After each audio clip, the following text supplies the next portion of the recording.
मंडळी नमस्कार. आजच्या या फेसबुक लाईव्हमध्ये आपल्या सगळ्यांचं मी स्वागत करतो. आज एका अतिशय महत्त्वाच्या विषयावर बोलण्यासाठी मी फेसबुक लाईव्हच्या माध्यमातून आपल्या समोर आलो आहे. साधारण 2-3 दिवसापूर्वी मी जेव्हा फेसबुक लाईव्ह केलं, या फेसबुक लाईव्हच्या माध्यमातून एक भूमिका तुमच्या सगळ्यांच्या समोर मांडली होती की राज्यातल्या एसटी कर्मचाऱ्यांचा जो संप सुरू आहे, दुखवटा सुरू आहे, त्या सगळ्यावरती मार्ग नेमका काय आहे. कारण न्यायालयीन लढाई सुरू आहे आणि रस्त्यावरची सुद्धा लढाई सुरू आहे. त्यामुळे आज या लढाईच्या संदर्भात नेमकं काय करायला हवं याच्याबद्दलची एक भूमिका अशी मांडलेली होती की न्यायालयीन लढाई ही खूप काळ चालणार आहे, न्यायालयीन लढाईला खूप वेळ लागणार आहे, हे वास्तव आहे. त्यामुळे न्यायालयीन लढाई ही वेळखाऊ असल्यामुळे ती आपण सातत्यानं लढत राहिली पाहिजे. विलिनीकरण ही अंतिम ध्येय आहे, पण त्या ध्येयाच्या अलीकडे नेमकं काय आहे आणि जोपर्यंत ती विलिनीकरणाची न्यायालयीन लढाई पूर्ण होत नाही तोपर्यंत जर हा एसटी कर्मचारी आपल्या मागण्यांवर ठाम राहिला आणि रस्त्यावरची लढाई लढत राहिला तर उपासमारीनं काही हजार लोक मरतील. मी आज लिहून घ्याय, जर पुढचे काही महिने आणि काही वर्ष जर ही न्यायालयीन लढाई सुरू राहिली, म्हणजे हायकोर्टातली असेल, सुप्रीम कोर्टातली असेल, या सगळ्या काळामध्ये इथला एसटी कर्मचारी जो आज घायकुतीला आलेला आहे तो मरणाच्या दारात जाईल आणि याला जबाबदार कोण असेल याचा विचार आपण करणं गरजेचं आहे. केवळ 92,000 कर्मचाऱ्यांचा विचार आज एक पत्रकार म्हणून करणं योग्य नाहीये. तर या महाराष्ट्रातली 65 लाख जनता, गोरगरीब जनता, ज्यांची रोज लुबाडणूक होतीये, ज्या लोकांना आज अनेक हाल अपेष्टा सहन कराव्या लागत आहेत, सातत्याने महाराष्ट्रभरातून फोन येतात की बाबांनो हे एसटी चालू करा, कारण आमच्या लोकांना दवाखान्याला न्यायला, जिल्ह्याच्या ठिकाणी न्यायला, गरोदर महिलांना वाहनं मिळत नाहीत आणि जे आहेत ते देऊ शकत नाही.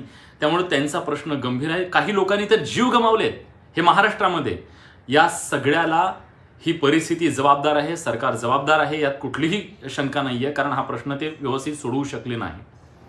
दुसरं, मी सातत्यानं सांगतोय की ही लढाई आहे, न्यायालयीन लढाई एका बाजूला आहे, दुसरी रस्त्यावरची लढाई आहे. म्हणून जी भूमिका मांडली की न्यायालयीन लढाई ही न्यायालयात लढली जावी आणि रस्त्यावरची लढाई आहे त्याच्यातून मार्ग काढण्यासाठी सरकारसोबत चर्चा होणं गरजेचं आहे, ही भूमिका मांडल्याच्या नंतर प्रचंड मोठं मंथन या महाराष्ट्रात 92,000 कर्मचारी आणि इतर लोकांमध्ये सुद्धा सुरू झालं. आणि त्याचे पुरावे जर तुम्हाला हवे असतील तर यूट्यूबवर त्या दिवशीच्या माझ्या ब्लॉगची लिंक, कोणीतरी लढा विलिनीकरणाचा यूट्यूब चॅनल आहे, तटस्थ चॅनल आहे ते एक, त्या चॅनलवर तो टाकला गेला. त्याच्यावर शेकडो लोकांनी कमेंट टाकल्या. माझ्या त्या व्हिडिओवर सुद्धा काही हजार लोकांच्या कमेंट आहेत.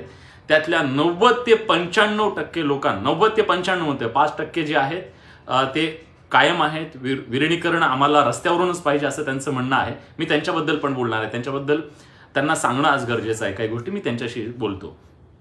पण ही लढाई कुठंतरी आता थांबायला हवी या मतापर्यंत गोरगरीब हा कष्टकरी आलेला आहे. त्याला सुद्धा वाटतंय की हो, आता याच्यातला काहीतरी मार्ग निघणं गरजेचं आहे. रस्त्यावरची लढाई ही काही महिने, पुढचे काही वर्ष आम्ही चालवू शकत नाही, ही भूमिका त्या सगळ्यांची आहे. पण अनेक प्रश्न आहेत. त्या सगळ्या प्रश्नांच्या बद्दल आज काही महत्वाची गोष्ट मला तुम्हाला सांगायची आहे.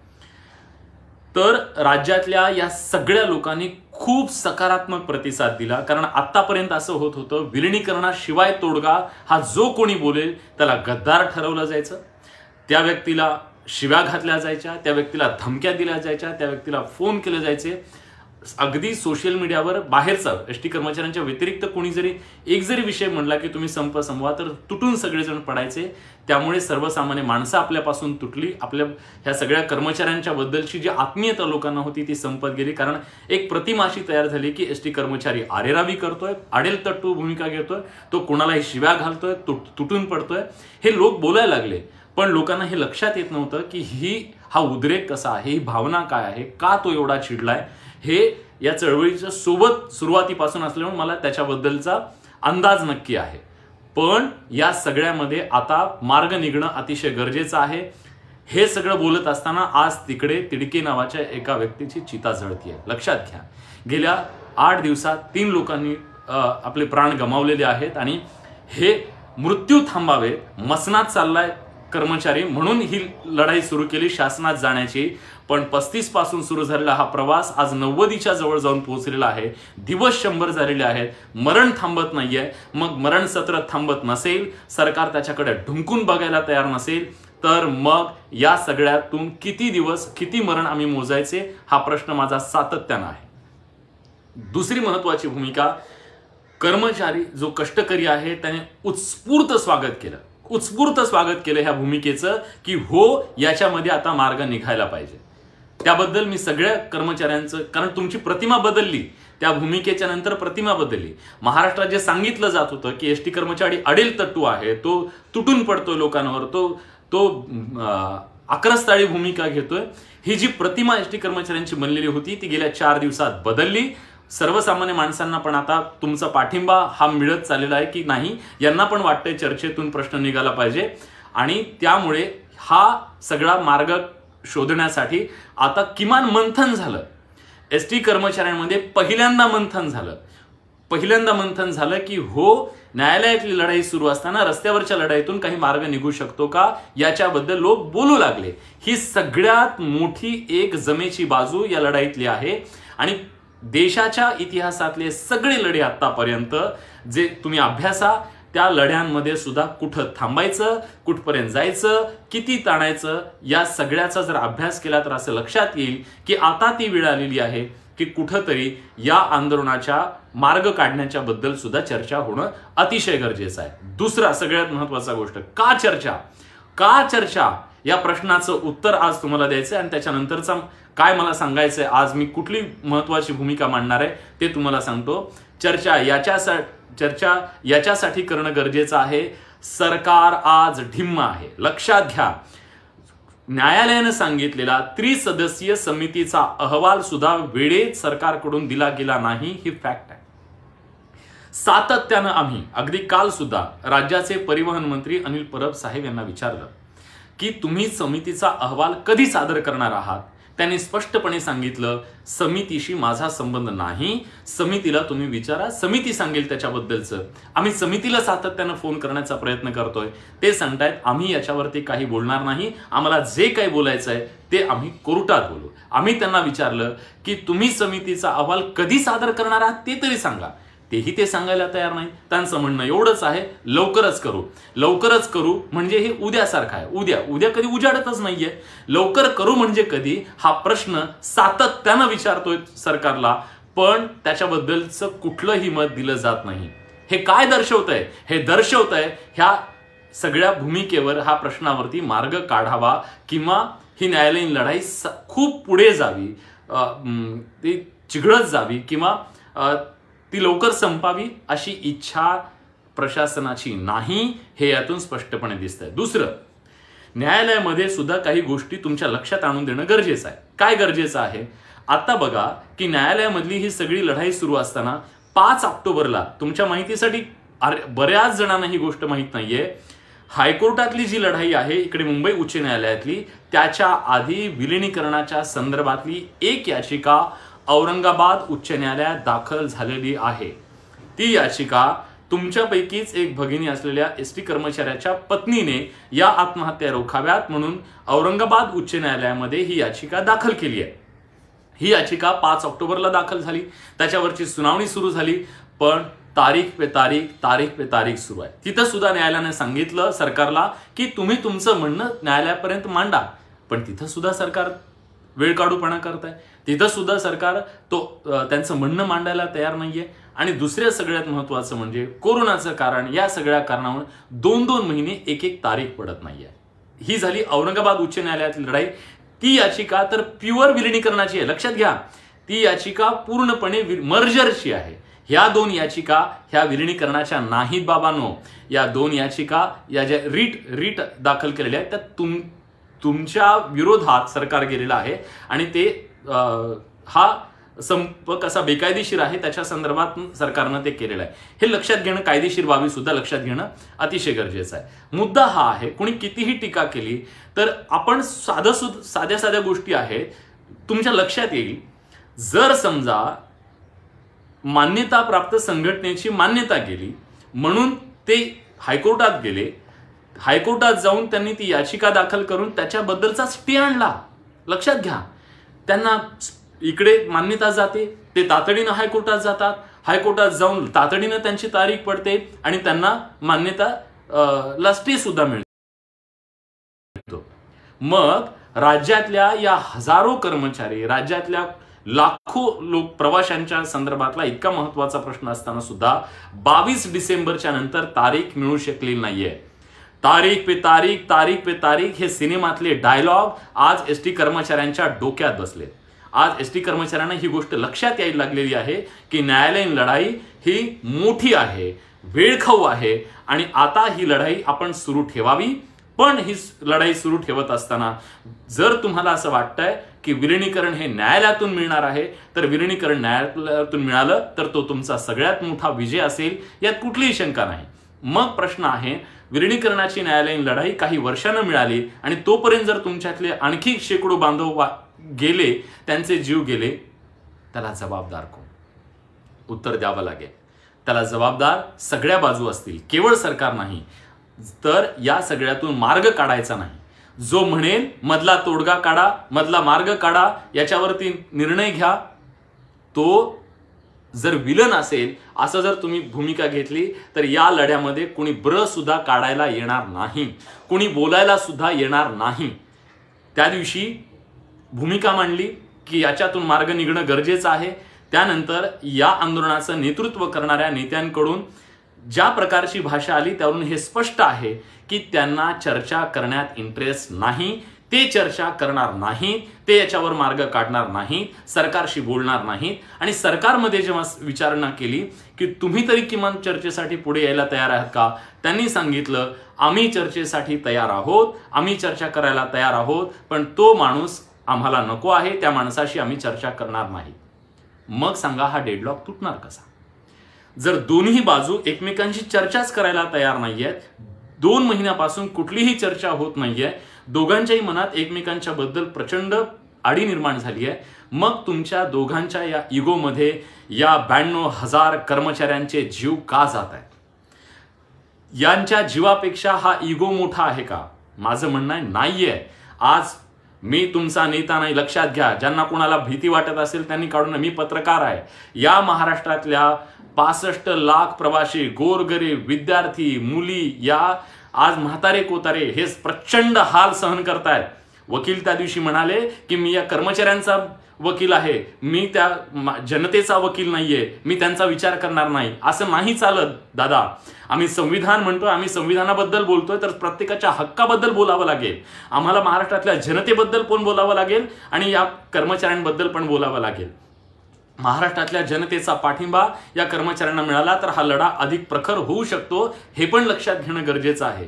त्यामुळे आज ही लढाई कुठंतरी, रस्त्यावरची जी लढाई आहे ती लढाई आज कुठंतरी त्याच्यावरती मार्ग काढणं गरजेचं आहे. मी म्हणत नाही तुम्ही जा आणि कामावर, कधीच म्हणालो नाही, कधी म्हणणार पण नाहीये. तुम्हाला मिळालं पाहिजे, योग्य ते मिळालं पाहिजे.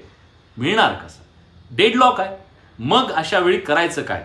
दोन्ही बाजू यांना सांगितलं तुम्ही चर्चा करा, तर हे वाटेल ते घाणेरडे आरोप करणं, वाटेल ते गलिच्छ बोलणं, की कुणी आपल्याला असंच बोललं नाही पाहिजे.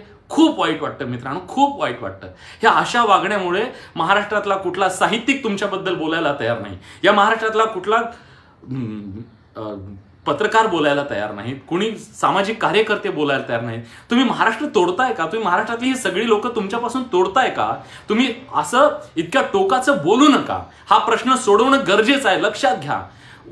मला सांगा, तुम्ही एकच लक्षात ठेवलेलं आहे, माझा मुलगा 90% घेणार आहे आणि तो मेडिकलला जाणार आहे. अरे तो 80% पडले तर काय करणार आहात याचा विचार करणार आहात की नाही? उद्या न्यायालयानं जर विलिनीकरण नाही म्हटलं तर तुम्ही काय करणार आहात याचा विचार तरी करून ठेवा. प्लॅन बी तरी करून ठेवा की उद्या आम्ही समुद्र दाखवला जातोय, समुद्र नाहीये हे लक्षात आलं, ते मृगजळ आहे असं लक्षात आलं, तर समुद्रात उड्या टाकायच्या? मरायचं नाही. सातत्यानं सांगतोय, जाईन तर शासनात नाही तर मसनात. ही भूमिका चुकीची आहे.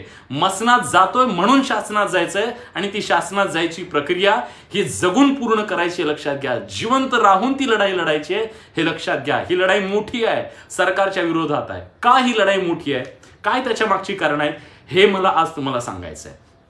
मी का म्हणतो न्यायालयीन लढाई हे अत्यंत अवघड आहे, त्याची काही कारण आहेत, आज तुम्हाला सांगणं गरजेचं आहे. केवळ तुम्हाला बरं वाटेल ते बोलणं गरजेचं नाही, तुम्हाला खरं वाटेल ते सुद्धा बोलणं गरजेचं आहे. काय गरजेचं आहे? का ही न्यायालयीन लढाई लंबी चालणार आहे, जास्त दिवस चालणार आहे, त्याची काही कारणं मी आज खुलेपणानं सांगणार आहे. मी जसा तुमच्याशी संवाद साधतो, आज गेल्या 4 दिवसात तर माझा कान दुखतोय फोनवर तुमच्याशी बोलून बोलून. सगळेजण आपली व्यथा व्यक्त करतायत, सांगतायत, रडतायत, पडतायत, सांगतात माझ्या घरची ही परिस्थिती आहे, सांगा तुम्ही वकील साहेबांना सांगा, हे सांगा, तुम्ही मध्यस्थी करा. बाबा मी मध्यस्थी नाही करू शकत, मी पत्रकार आहे. जे चाललंय त्याच्यामध्ये दिशा दाखवणं, योग्य ठिकाणी जा म्हणणं, खरं खोटं काय आहे सरकारला जाब विचारणं, सरकारला विचारणं, हा अहवाल कधी देणार हे सातत्यानं विचारणं, कुठं चुकत असेल तिथं बोट ठेवणं आणि या महाराष्ट्रातली ही लालपरी मरू न देणं ही एकमेव भूमिका घेऊन आहे. इथं कुठलाही स्वार्थ नाही आणि कुणी कितीही सांगितलं तरी त्याच्यावर आज ह्या कष्टकऱ्यांचा विश्वास बसणार नाही, कारण इथं दिसतंय त्यांना, इथं स्वार्थ दिसतोय का नाहीये हे माहिती आहे त्यांना. त्यामुळे नेते बिते बनवण्याच्या आणि त्या अफवा पसरवण्याच्या भानगडीत कुणी पडू नये आणि कुणाच्या आरोपाने आम्ही विचलित होणार नाही, कारण हे वेदनेचं नातं आहे, हे नातं असं टिकणार नाही. महत्वाची गोष्ट, आता मी पुन्हा महत्वाचं एक गोष्ट सांगणार आहे की ही जी भूमिका आहे, न्यायालयीन लढाई लंबी का आहे, का चालणार आहे, एक गोष्ट लक्षात घ्या. या राज्याचे अर्थमंत्री जे तुम्हाला आज हे विलिनीकरणाची प्रक्रिया ज्यांच्या हातून जाणार आहे, कारण हे पैसे लागणार आहेत, हे पैसे कोण देणार आहे? राज्याचे अर्थमंत्री देणार आहेत. राज्याच्या अर्थमंत्र्यांनी या राज्याच्या सभागृहात सांगितलं की तुम्ही डोक्यातून काढून टाका. या राज्याच्या परिवहन मंत्र्यांनी सांगितलं विलिनीकरणाशिवाय बोला, विलिनीकरण शक्य नाही. माननीय शरदचंद्र पवार साहेब काय म्हणाले की नाही, विलिनीकरण शक्य नाही, राज्याची आर्थिक परिस्थिती नाहीये. विरोधी पक्षांशी सुद्धा बोललो, विरोधी पक्षांनी सुद्धा सांगितलं की नाही, विलिनीकरण हे शक्य नाही. म्हणजे आज आशा अशी सुद्धा नाहीये की हे सरकार गेलं पुढच्या 5 वर्षांत दुसरं सरकार आलं तर ते तरी देईल, अशीही शक्यता नाही. विलिनीकरण आंध्र प्रदेशचं जे सांगितलं जातंय ते राजकीय इच्छाशक्तीच्या बळावर मिळालं. तिथल्या मुख्यमंत्र्यांची, तिथल्या सरकारची, तिथल्या राजकीय नेत्यांची प्रचंड इच्छाशक्ती होती की हो ह्यांना ते द्यायचंय. त्यांनी निवडणुकीत ते आश्वासन दिलं.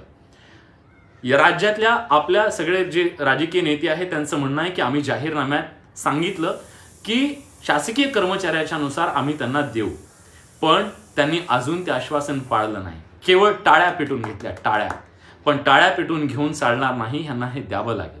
पण माझं असं म्हणणं आहे की आज राजकीय इच्छाशक्ती जर नसेल, राजकीय इच्छाशक्ती नसेल तर विलिनीकरण देणार कोण आहे, हा सगळ्यात महत्त्वाचा प्रश्न आहे. आज एक अफवा पसरवली जाते की विलिनीकरणाचा अहवाल हा सकारात्मक आहे म्हणून सरकार उशीर करतंय. हे अत्यंत साफ चुकीचं आहे. विलिनीकरणाचा अहवाल सकारात्मक आहे म्हणून सरकार देत नाही असं नाहीये. वेळकाढूपणा करायचा आहे, दुर्लक्ष आहे, प्रचंड दुर्लक्ष आहे, ह्यांच्याकडे बघायचं नाहीये. हे म्हणजे ही भावना चुकीची आहे. माझं म्हणणं आहे, मी सातत्यानं हे काय प्रत्येक गोष्ट तुम्हाला सांगायची गरज नाही, मी रोज विनंती करतोय द्या, लोकांना एकदा मोकळं करा. सातत्यानं मांडतोय ही भूमिका. एक लक्षात घ्या, मी जी भूमिका वैयक्तिक भूमिका मांडतोय ह्याचा चॅनलशी माझा काही संबंध नाहीये. मी चॅनलवर माझं मत मांडू शकत नाही, मी तिथं बातमी देऊ शकतो. पण सातत्यानं एक गोष्ट लक्षात घ्या की सरकार जर वेळकाढूपणा करत असेल हे, तर लक्षात घ्या ही न्यायालयीन लढाई सरकारच्या या मानसिकतेतून खूप दूरवर जाणार आहे. काही लोकांचं मी नाव घेत नाही, काही लोकांनी असं सुद्धा सांगितलं की तर ही सुद्धा भूमिका काही जण घेत आहेत आणि त्यामुळे आज याच्यामध्ये मला एक मार्ग सुचवायचा आहे. त्याच्यासाठी मी इथं आज आलोय फेसबुक लाईव्ह.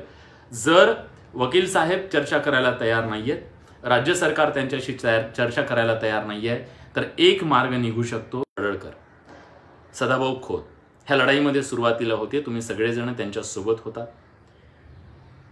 ह्या लढाईतून त्यांनी एक पाऊल मागे घेतलं.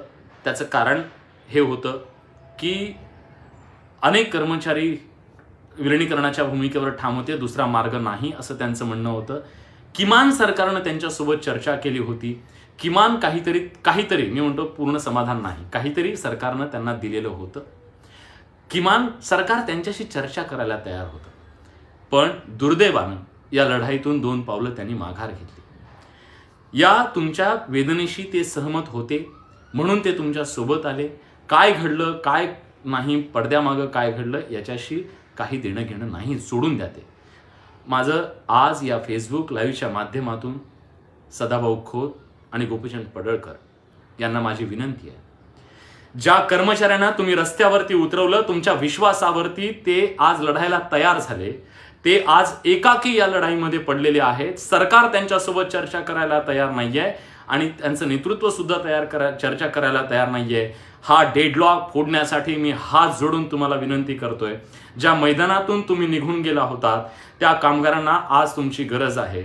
आज यांच्यावर 23,000 लोकांवरती कारवाया झालेल्या आहेत. या कारवाया मागे घेणं गरजेचं आहे. पुढची 2 ते 3 वर्ष ह्या कारवाया मागे घेण्यासाठी हा कर्मचारी लढू शकत नाही. सरकारनंच ह्या कारवाया मागे घ्याव्या लागतील. न्यायालयातून कारवाया मागे घेण्याचा जर विचार केला तर आणखी यांना पैसे लागतील आणि 2-3 वर्ष हे जगू सुद्धा शकणार नाहीत, कारण यांना पगार मिळणार नाही. हे 23,000 लोक आहेत, आणखी काही लोकांवर कारवाई होईल. त्यामुळे आज सरकारसोबत चर्चा करून जे महत्त्वाचे मुद्दे मांडले, 7वा वेतन आयोग असेल, दुसरी गोष्ट असेल ह्या कारवाया सगळ्या मागे असतील. त्याचबरोबर आपण मागे सुद्धा बोललो की ह्यांना मॅटमधून गेलं पाहिजे, कायदे जे आहेत ते, आणि हे पगाराचा प्रश्न आहे. या सगळ्याच्या बद्दल आता चर्चा करणं सरकारसोबत गरजेचं आहे. आजच्या या फेसबुक लाईव्हच्या माध्यमातून मी या दोनही नेत्यांना विनंती करतो, जे मैदान तुम्ही सोडून गेलेले होतात त्या मैदानात या. राज्यातला हा 92,000 कर्मचाऱ्यांपैकी बोटावर मोजणे इतके काही लोक जर सोडले जे अजूनही विलिनीकरणाच्या त्या मागणीवर ठाम आहेत, त्यांना वाटतं की रस्त्यावरूनच विलिनीकरण मिळेल. रस्त्यावरून विलिनीकरण मिळणार नाही, ते न्यायालयातूनच मिळू शकतं. त्याच्यासाठी मोठी न्यायालयीन लढाई आहे. त्यामुळे मी आवाहन करतोय आजच्या या व्हिडिओच्या माध्यमातून, सदाभाऊ तुम्ही या मैदानातून गेला होतात, पडळकरजी तुम्ही या मैदानातून गेलेले होतात, तुम्ही या, तुम्ही सरकारसोबत चर्चा करा. मला माहिती आहे तुम्हाला यायचं नाही, तुम्ही सातत्यानं लोक तुम्हाला फोन करतायत गेल्या 2 महिन्यापासून, पण तुम्ही कुणाचंही ऐकत नाहीये. तुम्हाला वाटतं की लोक आम्हाला बोलतात, वाटेल ते बोलतात, आम्हाला ट्रोल करतात, शिव्या काही लोकांनी घातल्या. तुम्ही मन मोठं करा. तुम्ही महाराष्ट्रातले अनेक लढे लढलाय सदाभाऊ, महाराष्ट्रातल्या शेतकऱ्यांची लढाई तुम्ही लढलाय. तुम्ही महाराष्ट्रातल्या अनेक प्रश्नावरती तोडगा काढण्याच्यासाठी प्रयत्न केलेले आहेत आणि आज राज्य सरकार ज्या लोकांसोबत, ह्या लढ्याचे खरे नेते तुम्ही आहात. तुम्ही नाराज होऊन चालणार नाही. या कर्मचाऱ्यांना रस्त्यावर सोडून तुम्हाला चालणार नाही. आज लोक बोलतात जेव्हा की हा एसटी कर्मचाऱ्याचा गिरणी कामगार होईल तेव्हा काळजात सर्र होतं, वाईट वाटतं. नाही, असं कोणी बोलूही नाही. ते विचार सुद्धा डोक्यात आणू नये. ते होणं तर दूरची गोष्ट आहे, ते होऊ द्यायचं नसेल. आज एसटी कर्मचाऱ्याला सन्मानानं, गुलाल उधळून आज यांच्या कारवाया होऊन सगळे सन्मानानं या लालपरीवर स्वार होऊ शकतात. यांच्या पदरात जी पगारवाढ दिलेली आहे त्याच्या पुढे चर्चा व्हायला हवी, आणखी यांना मिळायला हवं. सरसकट पगारवाढ जर दिली, काहीतरी मार्ग काढून, मधला मार्ग काढून, कितीही ट्रोल केलं, कुणी शिव्या घातल्या, कारण 80,000 लोकांच्या त्या भावनेकडे बघायचं, रडणाऱ्या त्या लोकांकडे बघायचं, ज्यांच्या घरात चूल पेटत नाही त्यांच्याकडे बघायचं, की 4-5 हजार जे लोक आहेत जे शिव्या घालतायत त्यांच्याकडे बघायचा. हा प्रश्न जेव्हा आला तेव्हा लक्षात आलं समाजातल्या या टोळक्याकडे कधी लक्ष द्यायचं नाही, दुर्लक्ष करायचं. जो मरतोय त्याच्याकडे लक्ष द्यायचं. आणि माझं म्हणणं आहे की ज्या लोकांना आता जायचं नाही त्यांनी खुशाल न्यायालयीन लढाई सातत्यानं लढत राहावी आणि त्याच्यासाठी त्यांनाही मार्ग मोकळा आहे. माझंही आजच्या या फेसबुक लाईव्हच्या माध्यमातून सदाभाऊ खोत आणि गोपीचंद पडळकर यांना विनंती आहे, तुम्ही हा लढा उभा केला होता, तुम्ही नाराज होऊ नका. तुम्हाला लोक काय बोलले म्हणून म्हणू नका. या पुन्हा मैदानावर. आज ह्या कर्मचाऱ्यांना तुमची गरज आहे. मी कुणाला, अनेकांना असं वाटलं की मी काहीतरी मध्यस्थी करण्याचा प्रयत्न करतो. नाही, मी पत्रकार आहे, मी सांगू शकतो, एक मार्ग दाखवू शकतो, मला जे वाटलं ते मत मांडू शकतो. आजही मी ते मत मांडतोय. कुणाला काही वाटो, कुणाला काय वाटतंय महत्वाचं नाही. या महाराष्ट्रातल्या आज 65 लाख लोक, कोट्यवधी महाराष्ट्रातल्या जनतेला एसटी हवी आहे, लालपरी हवी आहे. लोक मरतायत, लहान पोरं शाळेत जाऊ शकत नाहीयेत. अरे जो 300 रुपये कमवतो दिवसाला, तो आपल्या पोराला 100 रुपये तिकिटाला देऊ शकत नाही बाबांनो. आज गोरगरिबाची पोरं जर शिक्षणापासून वंचित राहिली, सरकारला देणं घेणं नाही. गेल्या 3 महिन्यात सरकारचं काहीच बंद पडलं नाही. बंद पडली ती तुमची चूल बंद पडली, बंद पडलं ते तुमचं जगणं बंद पडलं आणि तुम्ही हतबल ते तुमच्या गुडघ्यावर आणलं. गुडघ्यावर येऊन गुडघे टेकून तुम्ही मरावं ही जर कुणाची अपेक्षा असेल तर ते योग्य नाहीये. मरायचं नाहीये, मसनात जायचं नाही. नाहीये, लढायचं आहे. आणि ही लढाई दूरची आहे. ही या दूरच्या लढाईसाठी पोटात काहीतरी असणं गरजेचं आहे. तुमची चूल पेटती राहणं गरजेचं आहे. तुमच्या चिल्या पिल्यांच्या तोंडात घास जाणं गरजेचं आहे. आणि त्या सगळ्यासाठी 2 पावलं मागे घ्या. अहो, आज जे डॉक्टर बाबासाहेब आंबेडकरांनी संविधानाचं सांगतात त्यांना मला विचारायचं आहे, बाबासाहेबांनी सुद्धा तह केला होता. बाबासाहेबांनी सुद्धा महात्मा गांधीजींच्या सोबत पुणे करार केला होता. बाबासाहेबांना कळलं होतं या देशाचं हित कशात आहे, माझ्या जनतेचं हित कशात आहे. गांधीजींना कळलं होतं आम्ही मोठे नेते आहोत म्हणून आमच्या मागे एवढे लोक आहेत म्हणून आम्ही करू तेच नाही, असं नाही. छत्रपती शिवाजी महाराजांनी तह केला म्हणून स्वराज्य टिकलं, हे सुद्धा आज सांगण्याची गरज आहे. तह म्हणजे बंडखोरी नाही, तह म्हणजे गद्दारी नाही. तह हे उद्यापासून पुढे जाण्यासाठी, जगण्यासाठीची एक खूप मोठी सवलत आहे. तुम्ही जगलं पाहिजे, तुम्ही मेलं नाही पाहिजे. तुमच्या चिल्या पिल्यांच्या घरात आज जी परिस्थिती आहे ती परिस्थिती बदलली पाहिजे. एक सातत्यानं सांगतोय, विलिनीकरण तुम्हाला हवं आहे ना, अंतिम लढाई तुमची विलिनीकरणाची आहे. मला माहिती आहे का हवी आहे, कारण तुम्ही इथल्या कायद्यांना, इथल्या अन्याय व्यवस्थेला, इथल्या शोषणाला कंटाळलाय. तुम्हाला या शोषणातून बाहेर पडायचंय, तो मार्ग तुम्हाला विलिनीकरण दिसतोय. पण हेही तुम्ही समजून घ्या, ज्यांनी विलिनीकरण द्यायचंय ते विलिनीकरण देणारे राजकीय राज्यकर्ते तुमच्या सोबत नाहीये. मग देणारे विलिनीकरण कोण? तुम्ही हा प्रश्न विचारल्यावर तुम्ही म्हणता संविधान देणार आहे. मी राज्यातल्या माजी महाधिवक्त्यांशी बोललो, मी नावं सुद्धा सांगायला तयार आहे. घटना तज्ज्ञांशी बोललो, सगळ्या लोकांशी बोललो. मी त्यांना विचारलं, घटनेतलं असलं कुठलं कलम आहे, संविधानात अशी कुठली गोष्ट आहे जी यांना विलिनीकरण देणार आहे सांगा. त्याने सांगितलं असं कुठेही नाहीये. जर संविधानामध्ये एखादं कलम असतं तर 50 वर्ष संविधान आज नाही, 70 वर्षापूर्वी संविधान आलेलं आहे. 70 वर्षात मग तुम्ही विलिनीकरण का घेतलं नाही? संविधान केवळ तुमच्यासाठी नाही, या देशातल्या एवढ्या 36